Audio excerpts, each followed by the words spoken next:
So that famous day has arrived in which the Oscar nominations are here, and we all have something to argue about, praise, about what was surprised, snubbed, or was completely left out in the cold. So, here we go. I'm going to read off some of the nominees for each category, and I'm going to show you my thoughts on each of them, so here we go. What we have first is leading actor, in which the nominees are Javier Bardem in Beautiful, Jeff Bridges in True Grit, Jesse Eisenberg in The Social Network, Colin Firth in The King's Speech, and James Franco in 127 Hours. Now, frankly, this is a category that I'm kind of fine with because this was kind of expected, except for one nomination, and that was Ryan Gosling not being nominated for Blue Valentine. Critics and everyone praised that it was the performances by Gosling and Michelle Williams that carried this movie so far. Yet again, you only reward one of them in the process, and you leave out Ryan Gosling in the dust. That just doesn't make sense. And another snub in this category was also Robert Duvall, whose praise for his performance in Get Low won over many critics because that had to carry the movie, of course. And yet again, he's left with nothing. Something to think about, Academy. The next category is actor in supporting role, in which most of these nominations are expected, like Christian Bale in The Fighter, Jeremy Renner in The Town, Mark Ruffalo in The Kids Are Alright, and Jeffrey Rush for The King's Speech. But there was one, once again, that was unexpected, and that was John Hawkes for Winter's Bone, a movie that I know not many people have seen so far. I know a lot of critics praise that film, but then again, you're forgetting one important person, yet again, Andrew Garfield in The Social Network, which is also my favorite movie of last year. I thought he was robbed completely. He did a great job playing Eduardo Saverin. Yet again, you give him nominations in everything, from SAG to Golden Globe to nearly every film festival you can think of, to Critics' Choice Awards, everything you can think of. Yet again, once again, that one big award show leaves him out. Think about that, Academy.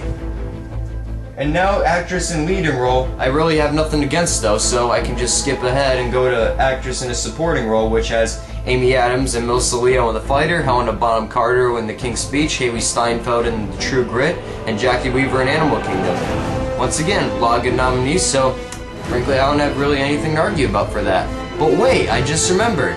Mila Kunis not getting nominated for Black Swan. She's had to work so hard to rise above in big films like this, and she's finally getting the recognition she deserves, but then once again, the Academy fails to recognize it. What the heck? And now the next one, I'm going to go all the way down to cinematography, which the nominations are Matthew Libatique for Black Swan, Inception, Wally Pfister, The King's Speech, Danny Cohen, Jeff Cronenworth for The Social Network, and Roger Deakins for True Grit. But there's one very important one they left out for that too. Anthony Dodd Mantle and Enrique Chediak for 127 Hours, which I thought was one of the best shot films of last year. You leave that out, and you put in The King's Speech, which just uses simple shots in that based off the trailer. I still haven't seen The King's Speech yet, but frankly, I'm kind of disappointed with how many nominations it got. I really think they're overhyping the film because to me, it just looks like an actor's movie. I know I'm hating on the film right now because I haven't seen it yet, but frankly, that's my opinion, and I'm just going to stick to it so far. And another one that really had me mad is the one that many people are also mad at. Best Director, which the nominees are Darren Aronofsky, Black Swan, The Fighter, David O. Russell, The King's Speech, Tom Hooper, The Social Network, David Fincher, and the Coen brothers for True Grit, which means one very important name got left out, and that is the man who the Academy really seems to hate, Christopher Nolan for Inception. My second favorite film of the year got snubbed for Best Director again.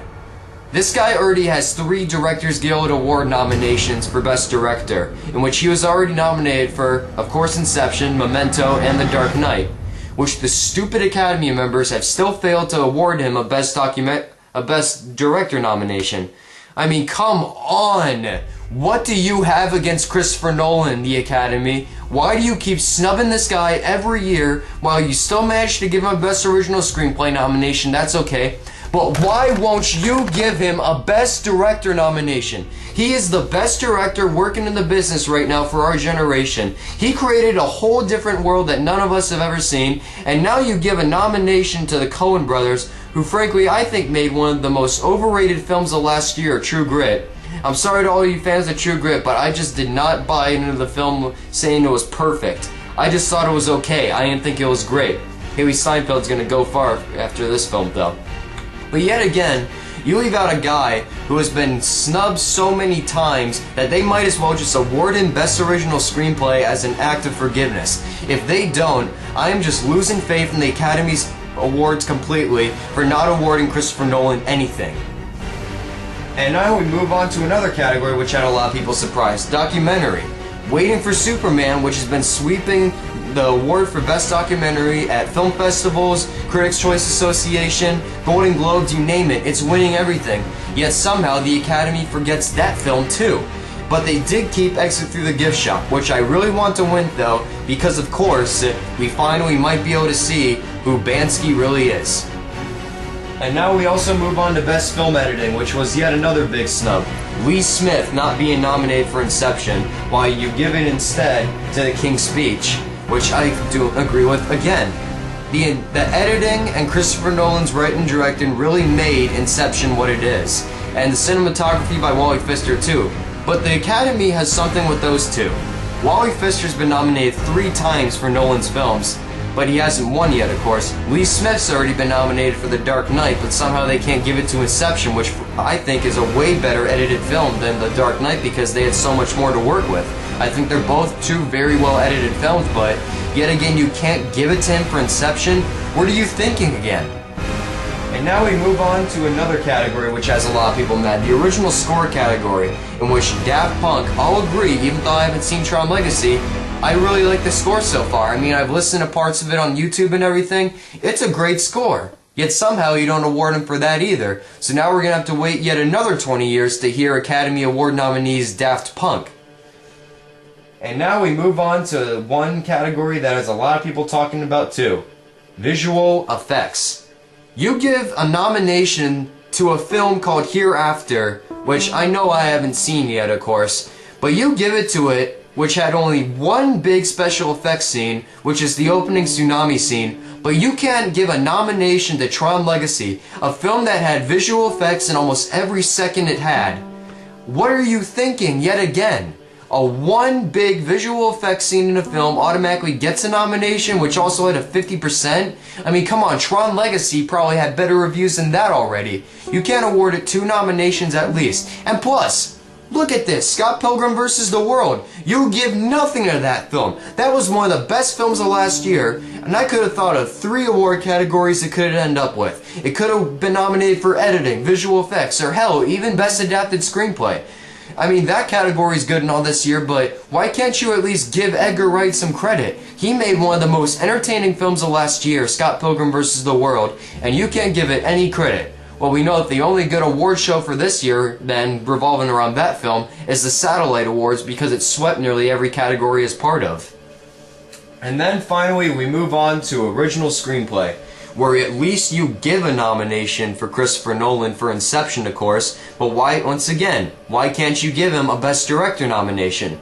But as I look at this list, it's good and all, but why do you leave out Blue Valentine? Because I heard, even though that film is mostly praised for performances, I heard the script was very great in that because it used the same non-linear structure like most of them are using today, but it's very grief-ridden so you can really dig yourself deep into these characters. So why don't you award it that instead of giving it to The King's Speech? I know that I'm probably making a lot of people mad about The King's Speech, of course, getting all these nominations and I don't agree with it, but the thing is, they're taking a story that even if you're not a big historian buff, you can already predict how it's going to happen.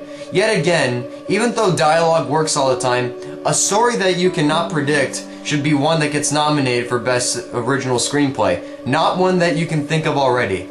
So of course, I'm still going to watch the Academy Awards this year just to see what happens, but I'm just really mad with a lot of these categories that are going on. There are some surprises and some really big snubs, but I just don't agree with a lot of the stuff going on this year, so it'll be an interesting time when the February 27th finally rolls around and we get to see who finally wins. So, in the meantime, I really hope you enjoyed my thoughts on the Academy Award nominations. I'll be doing my own award show at the end of the year because, frankly, I don't agree with a lot of these nominations, of course, and that's mostly revolving around Christopher Nolan not being nominated for Best Director. So, you take that thought, Academy, for not nominating Christopher Nolan, because at one time, that's going to come back to bite you sometime. So in the meantime, I'm Tyler from Cali Critic Reviews. Subscribe to my channel, follow me on Twitter. I'll see you guys around. Check out my review of The Mechanic this Friday.